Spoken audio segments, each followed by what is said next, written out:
जय भोलेनाथ, जय शिव शंभु। नमस्कार दोस्तों, आप सभी को सावन की हार्दिक शुभकामनाएं। दोस्तों, सावन सोमवार व्रत करने से भगवान भोलेनाथ की कृपा आप पर सदा बनी रहती है। मान्यता है कि सोमवार के दिन अगर व्रत रखकर इस कथा को सुना जाए तो आपकी हर इच्छा पूरी हो जाती है।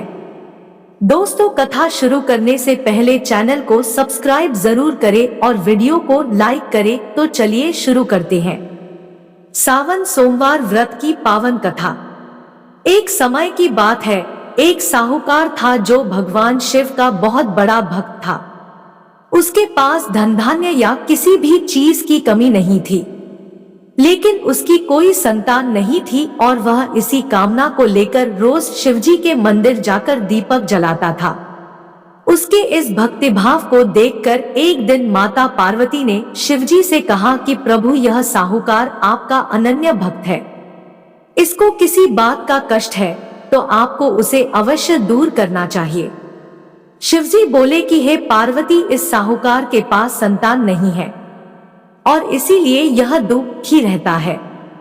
माता पार्वती कहती है कि हे ईश्वर, कृपा करके इसे पुत्र का वरदान दे दीजिए।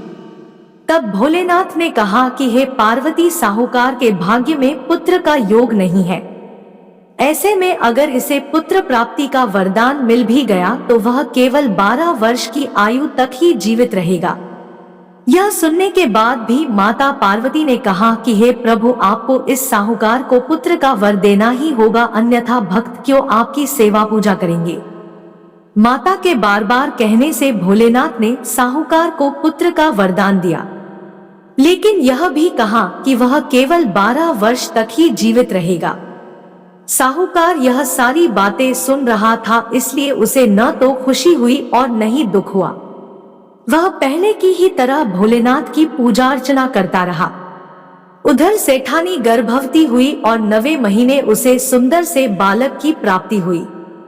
परिवार में खूब हर्षोल्लास मनाया गया, लेकिन साहूकार पहले की तरह ही रहा और उसने बालक की 12 वर्ष की आयु का जिक्र किसी से भी नहीं किया।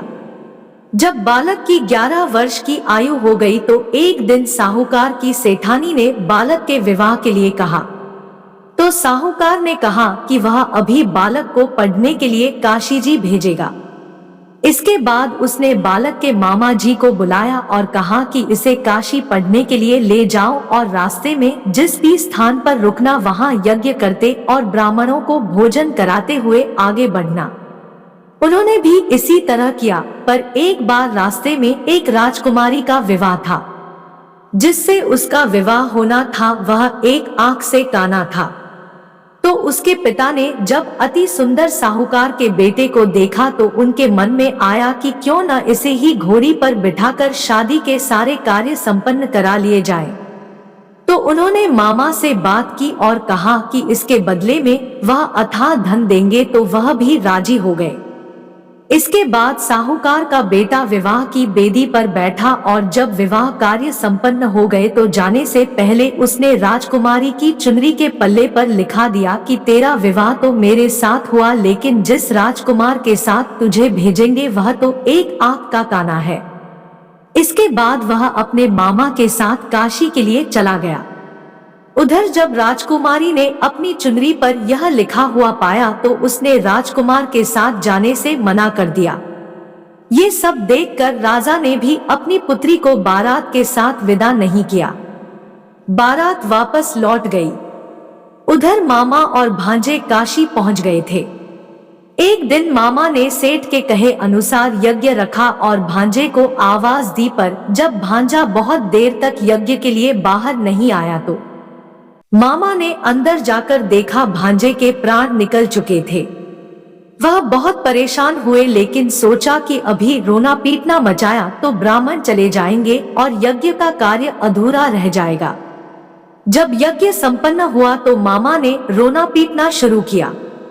उसी समय शिव पार्वती उधर से जा रहे थे तो माता पार्वती ने शिवजी से पूछा, हे प्रभु, ये कौन रो रहा है। तभी उन्हें पता चलता है कि यह तो भोलेनाथ के आशीर्वाद से जन्मा साहूकार का पुत्र है। तब माता पार्वती कहती है कि कि हे स्वामी इसे जीवित कर दे, अन्यथा रोते रोते इसके मामा और माता पिता के प्राण निकल जाएंगे। तब भोलेनाथ ने कहा कि हे पार्वती, इसकी आयु इतनी ही थी सो वह भोग चुका। अब इस बालक को धरती लोक छोड़कर जाना ही होगा। लेकिन पार्वती जी इस चीज के लिए सहमत नहीं हुई। उनके बार बार आग्रह करने पर भोलेनाथ ने उसे जीवित कर दिया। लड़का ओम नमः शिवाय करते हुए जी उठा और मामा भांजे दोनों ने ईश्वर को धन्यवाद दिया और अपनी नगरी की ओर लौटे।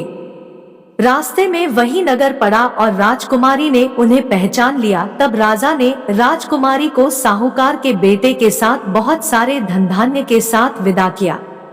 उधर साहूकार और उसकी पत्नी छत पर बैठे थे। उन्होंने यह प्रण कर रखा था कि यदि उनका पुत्र सकुशल न लौटा तो वह छत से कूदकर अपने प्राण त्याग देंगे। तभी लड़के के मामा ने आकर साहूकार के बेटे और बहू के आने का समाचार सुनाया, लेकिन वे नहीं माने तो उसके मामा ने शपथ पूर्वक कहा कि उनका बेटा सुरक्षित है। तब दोनों को विश्वास हो गया और दोनों ने अपने बेटे और बहू का स्वागत किया। उसी रात साहूकार को स्वप्न में शिवजी ने दर्शन दिया और कहा कि तुम्हारे पूजन से मैं प्रसन्न हुआ।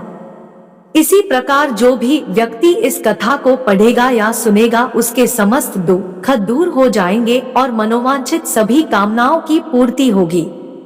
दोस्तों, अगर आप भी भगवान भोलेनाथ की सच्चे दिल से पूजा अर्चना करेंगे और ये कथा सुनेंगे तो भगवान शिव आपकी हर इच्छा पूरी जरूर करेंगे।